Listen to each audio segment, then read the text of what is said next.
राहुल गांधी जी ने अखबारों में जो कल बयान दिए हैं, उन्होंने अंग्रेजी में भी दिया है और हिंदी में भी दिया है। तो अंग्रेजी का जवाब मैंने ट्वीट किया है, और जहाँ तक हिंदी की बात है, मैं कहना चाहता हूँ कि जो राहुल गांधी जी ने लिखा है, तो शायद उनको यह हमारे देश के इतिहास के बारे में जानकारी नहीं है, या फिर वे ज़बरदस्ती और जानबूझ के गलत प्रचार कर रहे हैं। ये हमारे देश और हमारे देशभक्तों का एक अपमान है।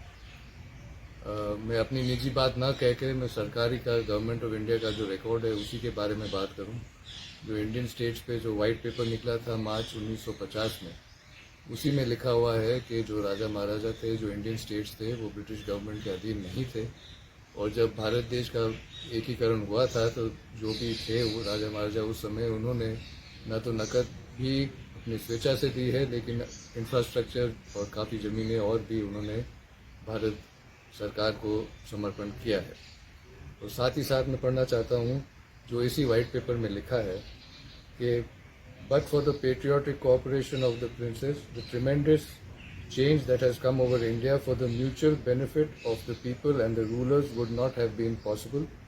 They have given evidence of imagination, foresight and patriotism. They may well claim to be co-architects in building a free and democratic India.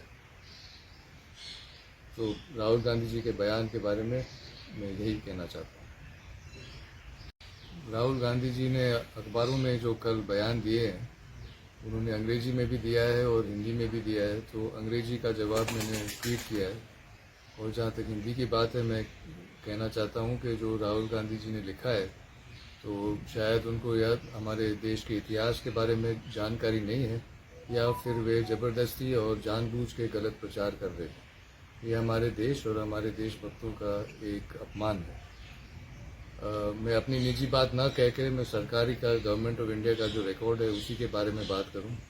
जो इंडियन स्टेट्स पे जो वाइट पेपर निकला था मार्च 1950 में, उसी में लिखा हुआ है कि जो राजा महाराजा थे, जो इंडियन स्टेट्स थे, वो ब्रिटिश गवर्नमेंट के अधीन नहीं थे। और जब भारत देश का एकीकरण हुआ था, तो जो भी थे वो राजा महाराजा उस समय, उन्होंने न तो नकद भी अपनी स्वेच्छा से दी है, लेकिन इंफ्रास्ट्रक्चर और काफ़ी ज़मीनें और भी उन्होंने भारत सरकार को समर्पण किया है। और साथ ही साथ मैं पढ़ना चाहता हूँ जो इसी वाइट पेपर में लिखा है कि but for the patriotic cooperation of the princess, the tremendous change that has come over India for the mutual benefit of the people and the rulers would not have been possible. They have given evidence of imagination, foresight and patriotism. They may well claim to be co-architects in building a free and democratic India. तो राहुल गांधी जी के बयान के बारे में मैं यही कहना चाहता हूँ।